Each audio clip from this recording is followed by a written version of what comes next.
yi nga xam ne daal am nga initial si beginning bi ñu ngi doon wax ne like basic food stuff educational supply medical supplies yooyu lañ doon nekk di wax ne yooyu noonu bokkul si VAT bi te nag am nañ liste boo xam ne moom lañ leen isil mooy loolu la ñoo wax mooy exempt supply yi nga xam ne boobu moom koo xam ne yaa ngi def business si fànna boobu noonu fekkee loolu rek kaa def boobu amuloo dara pour defar VAT bi xëy na li nga war a def rek mooy yeneen taxes yi nga xam ne moom nga daan fay yooyu nga continuer di fay waaye comme pour VAT bi moom su fekkee yaa ngi deal with exempt supply amuloo dara pour ñoom comme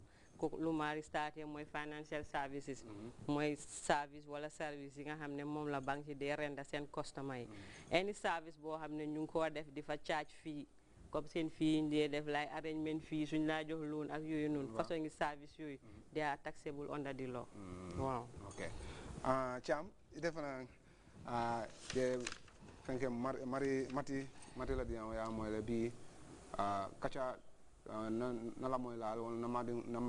bading madingkol ha madingkol min be la moy la lafta dorong ya fo moy baraka bag jallo badi wol atol men be jibe kanten jiates tolle murana jam ko take na la kilo ba kan na be programme mo men che kan wala mu VATT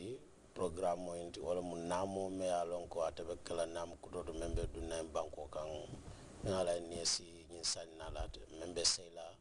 namo noto kafa me sales tax bidu nalla kacha fanna betilin na menna wala mu government exempt supplies wala mu nyi VAT loi koto bakasol ni service do lebe meni alonko businessman wol meni kaw bakasol wafi wara meni kaw service wol wafi loi koto wol manyan na kamol charge VAT la meni ke fanna fa o bakasol la wara o service la bi nalla kacha fanna betilin na wala o service dol boko meni kamunta prescription drugs wara meni kamunta banking service sol meni alonko ibika fee la nyidin ka wala mu service sol meni alonko bank ka akela customer sole ila cliano le meni alonko ibike nyidin ka pour ka fejo so ninku mun na fana diamo fana betlin na nyina la bi pour ka diamo daile pour silo jam fo nyaado demande. Okay, viewers, we'd just like to inform you that as we progress later, we'll open the lines. If you have any comments, if you have any questions, the GRA people are here. They'll be willing to listen to your comments and also answer your questions. Going back to SAR, it seems you have a long list of these exempt supplies. Yeah. Now let's go into details. What are some of these exemptions? Yeah, you've talked about the financial services. Yeah, but it seems you have more. Yes, we have a long list of exemptions. And each of these lists could be broken down into pieces. Like if you say educational materials, there's a list that breaks down to specify exactly what are educational materials. When you say medical services or prescription drugs, basic food, all these we have lists that break them down into specific items. So next on the list is life insurance and reinsurance. So these insurances that deals in life and medical insurance, they are also exempt from the VAT, even though they are done for a fee or a commission. The educational sector is also exempted. This government did because they don't want to rise the cost of education for the people. Medical services, which we know is very important. Health is very important. Yeah. So those things, that area is also exempted so that it will help people to access medical services at a reasonable price. Okay. Prescription drugs, nursing homes, residential property. That's people renting residential houses. If you are renting a house to a resident, to a person to be used for a resident,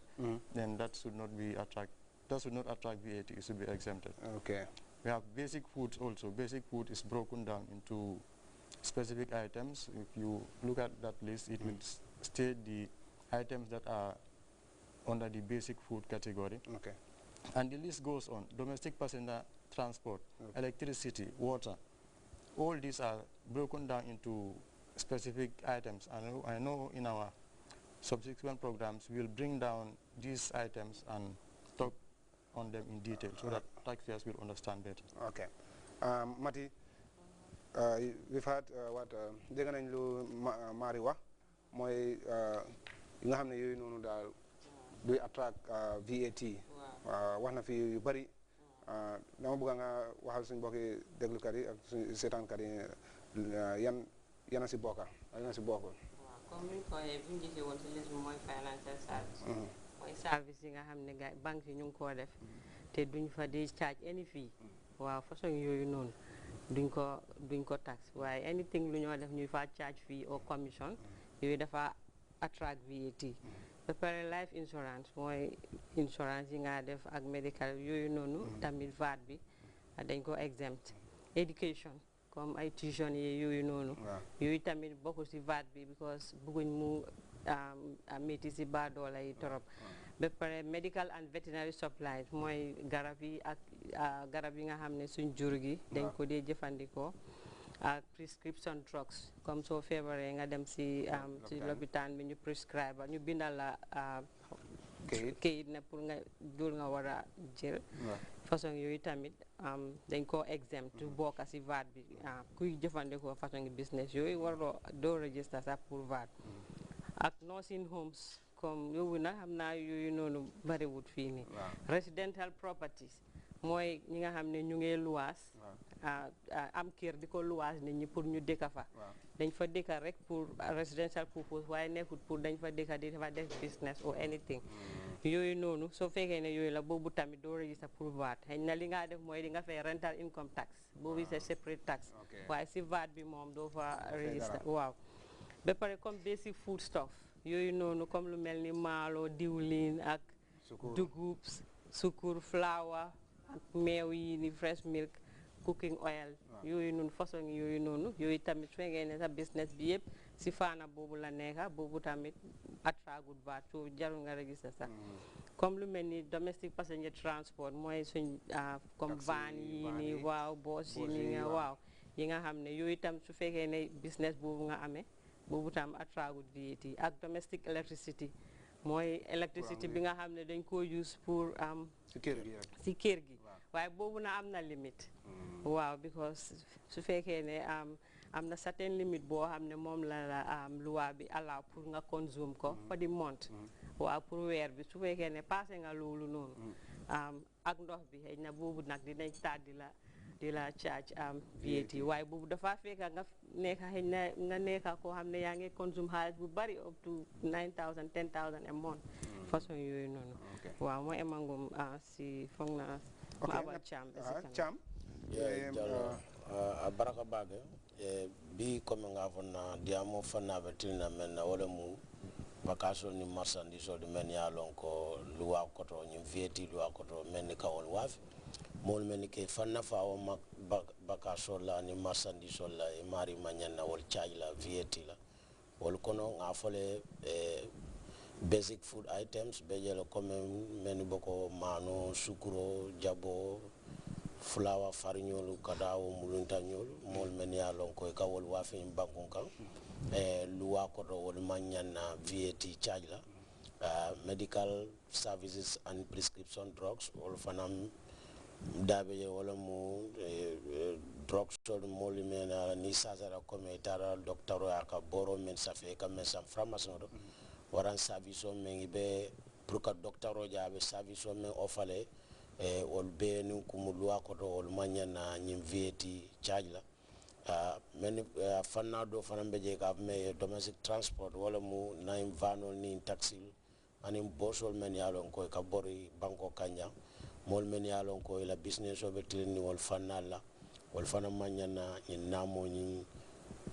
charge la because nyimbe